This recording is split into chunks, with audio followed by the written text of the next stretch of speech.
Olá, amigos e irmãos, companheiros dessa jornada. Estamos retornando mais uma vez para dar continuidade à leitura da revista Reformador. Dessa feita nós vamos olhar a revista ano 131, número 2215, de outubro de 2013. Nosso autor dessa leitura de hoje, desse estudo de hoje, é João Ricardo Eli. É uma leitura fantástica, ela está bem ao nosso momento, né? O título é O Medo da Morte e a Ausência de Fé. Tem muito a ver com esse momento que nós estamos tramitando agora no planeta Terra. Então vamos ver o que o nosso João Ricardo Eli tem a nos oferecer de aprendizado nessa leitura. Vamos aprender juntos, não é verdade? Está na página 37 e 38 da revista Reformador, do outubro de 2013. Então vamos lá. Acostumamos-nos a ouvir, sempre que participamos de um nascimento, a vinda querida de um novo ser, fruto de amor sagrado de um homem e uma mulher, as bênçãos, as orações e pedidos no sentido de desejar à criança uma vida longa e próspera. Natural, logicamente. Claro, afinal é o desejo nobre e sublime para que esse espírito prospere, cresça e viva a sua existência de forma feliz, livre dos problemas, anomalias e tragédias que ainda perduram e assolam a humanidade. Nesse sentido, também desejamos a todos os irmãos próximos, a cada ano completado, felicidades e mais anos de vida. Paira, porém, sobre o espírito, desde o planejamento do seu retorno à vida corpórea, o medo do desconhecido, entre aspas. O temor diante do fato que se pode considerar o mais natural da vida, a chamada morte. Nós espíritas sabemos que não existe morte, né? Que é apenas a viagem, o retorno à casa do Pai, mudando de um lado para o outro, né? Mas a gente tem um medo terrível dessa palavra morte. Esse temor é injustificado, pois traduz a fragilidade da raça humana. Carente e enferma, presa a conceitos e parâmetros retrógrados, impostos por equivocados dogmas religiosos que todavia perduram até hoje. É até cômico nós que estudamos o Evangelho segundo o Espiritismo, que acreditamos na vida após a morte,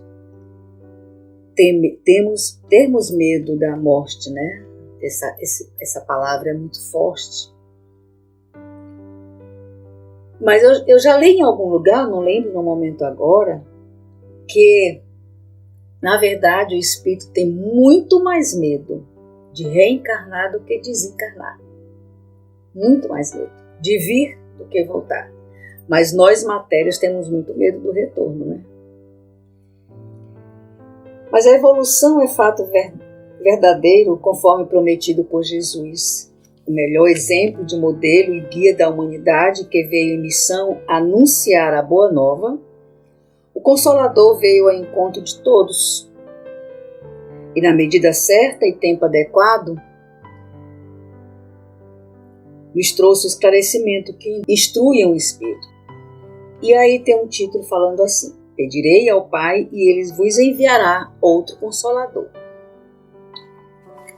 Quando Jesus estava retornando à pátria, né, ele esteve aqui também por um tempo reencarnado, e ele fala isso para os apóstolos: Pedirei ao Pai e Ele enviará outro Consolador.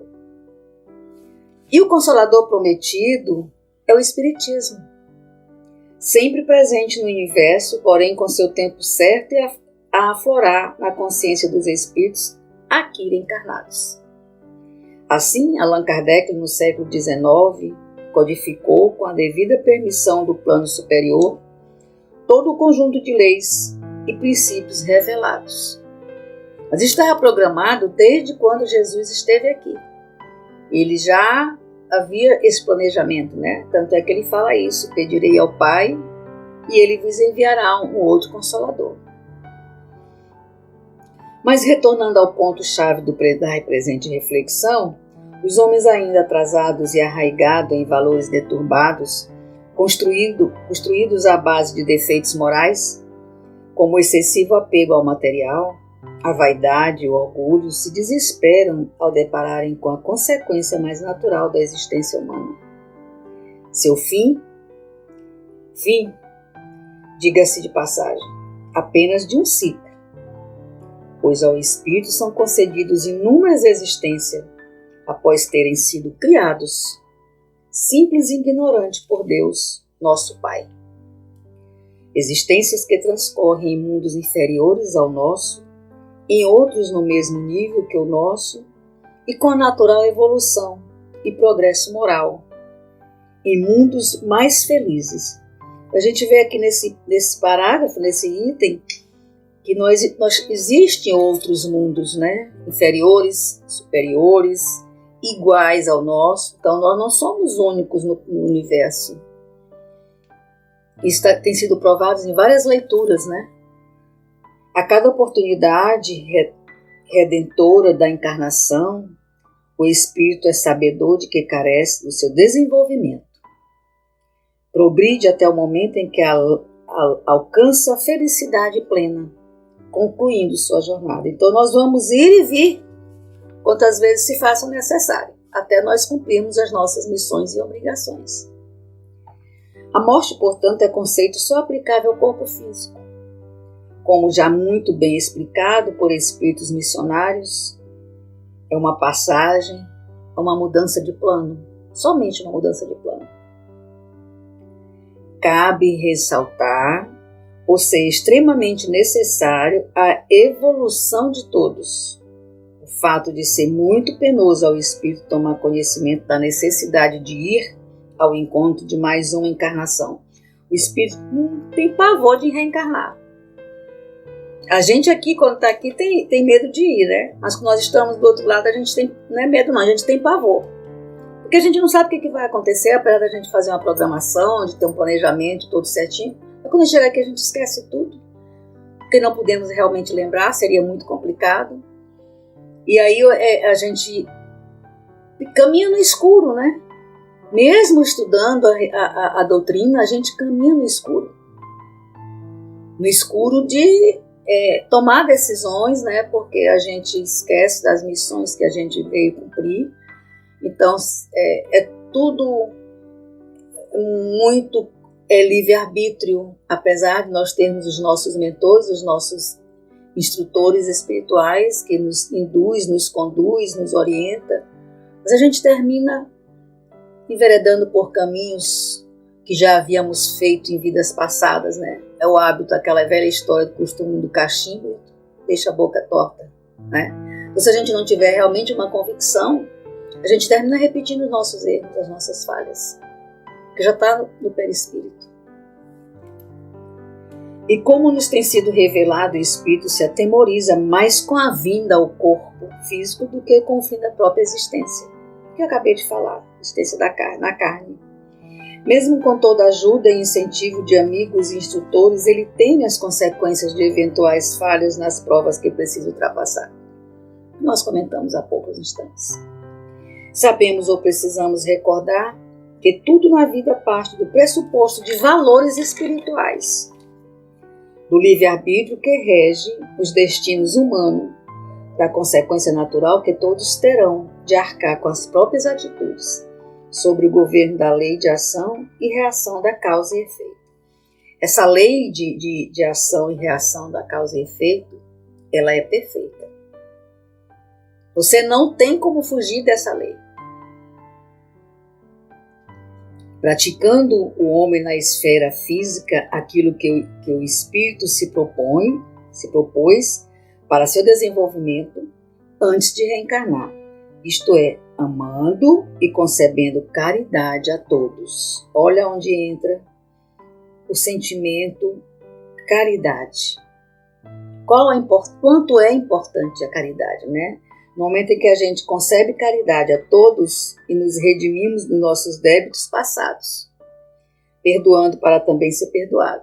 Perdão, o perdão entra aqui nessa história, né? E colherá bons frutos quando do seu retorno ao mundo espiritual. Então, a caridade e o perdão é um degrau para a nossa evolução. E os dois são tão complicados, né? A gente entende mal, às vezes, o que é caridade, o que é perdão, como agir. É sabido que um dos fatores que mais aflige o espírito na pátria espiritual é a responsabilidade pelo tempo perdido. A inação, o não comprometimento com o trabalho edificante, aliados aos defeitos morais já mencionados aqui, deixam marcas na consciência, as quais são consequentemente gravadas no perispírito, sendo necessário muito auxílio e amparo de irmãos abnegados no amor e na boa vontade, tendo em vista a continuidade da jornada. Está tudo gravado. Quando a gente chega do outro lado, a gente não consegue negar, porque está gravado nos perispíritos. Eu falo que é como se fosse carimbos. Nós somos carimbados com as nossas benfeitorias e com os nossos malfeitos também. Em nosso mundo de provas e expiações, a grande maioria dos homens considera a morte de um ente querido ou de uma pessoa amada verdadeira tragédia, uma desgraça. Entretanto, o passamento significa quando a existência é coroada pelas atitudes a que se propôs o espírito, real libertação, feliz retorno à verdadeira casa. Ao homem esquecidos dos seus compromissos assumidos na espiritualidade, voltando um pouquinho, quando o espírito fica feliz no desencarne, é porque ele tem consciência de que ele cumpriu um pouquinho da sua missão. E vamos ver quando ele não cumpre, como é que ele se comporta. Ao homem esquecido dos seus compromissos assumidos na espiritualidade, envolto das angústias e aflições do mundo da matéria, colocando-se como centro de tudo, não se dando conta da importância de compreender que todos são irmãos e remam na corrente da existência para a real felicidade, um mundo ilusório e vago se ergue à sua frente. Quando chega ao final, desperdido em valores de matéria que fatalmente terminarão, e o arrependimento inevitável chega colocando-o diante da sua falta de fé. Viu a diferença do espírito quando ele desencarna, que ele conseguiu cumprir alguns itens da sua missão, que ele viveu na caridade, no perdão, no amor para com seu próximo, ele fica feliz, né? Ele sente que é uma libertação e fica feliz ao retorno à verdadeira casa, que é o inverso do que não cumpre nada, né? Ele se coloca diante de uma falta de fé e de arrependimento inevitável. E contudo o trabalho é incessante por parte de nossos companheiros propostos do Altíssimo, e ainda que de forma tardia, a esperança para um sopro renovador sempre. Nosso amado Mestre Jesus, bondoso, espírito de puro amor, sempre nos dá uma outra oportunidade, outras e outras e outras, né? Esse é um Pai. Ele perdoa, ele dá oportunidade, ele ama incondicionalmente, ele nos mostra o caminho. A gente é que é teimoso e não quer seguir, não é verdade? E resta ao homem lembrar que a caridade é um exercício que remete aos valores espirituais. Quando bem é praticado, forças da alma são colocadas em movimento. A espiritualidade está dentro de cada um. O temor diante da passagem para o mundo espiritual precisa ser transformado em esperança, pois todos os espíritos afins sempre estão juntos. Chegará o dia, e não está distante, em que todos viverão tendo a certeza de que as suas vestes físicas chegarão ao fim, sem medo, naturalmente tendo a fé como escudo protetor e alicerce para o porvir. Vai chegar esse dia feliz, que a gente não precisa mais colocar esse avatar, como eu costumo chamar. Não precisaremos mais colocar esse avatar. Viveremos nos mundos felizes, ao lado dos nossos entes queridos, porque quando a gente tem afinidade, a gente se reencontra de verdade no outro plano. E às vezes, quando a gente não tem afinidade também, que são os nossos irmãozinhos revoltados, né? Se a gente baixar um pouquinho a guarda, eles nos localizam e aí pede vingança e só complica a vida deles. E aí é onde entra o perdão, a caridade, a benevolência para com esses irmãos. Eu já até tirei do meu vocabulário essa expressão que as pessoas costumam usar de obsessores. E não são obsessores. São irmãos doentes que precisam de amor e de oração para que eles também se evoluam. Eu já cheguei a esse entendimento, graças a Deus. Prossigamos em nossa jornada na Terra, não adiando as realizações superiores com que nos comprometemos. Elas serão valiosas na hora de realizarmos a grande viagem, que já fizemos tantas e tantas vezes rumo ao oceano classificador da eternidade. Aqui fica muito claro, nós precisamos prosseguir em nossa jornada na Terra, não adiando as realizações superiores com que nos comprometemos. Elas serão valiosas na hora de realizarmos a grande viagem de volta à casa do Pai. Rumo ao oceano classificador da eternidade. Olha que momento maravilhoso. Quem não quer? Não é verdade? Só que a gente esquece às vezes de fazer com que a gente encontre esse caminho nessa portinha estreita, né?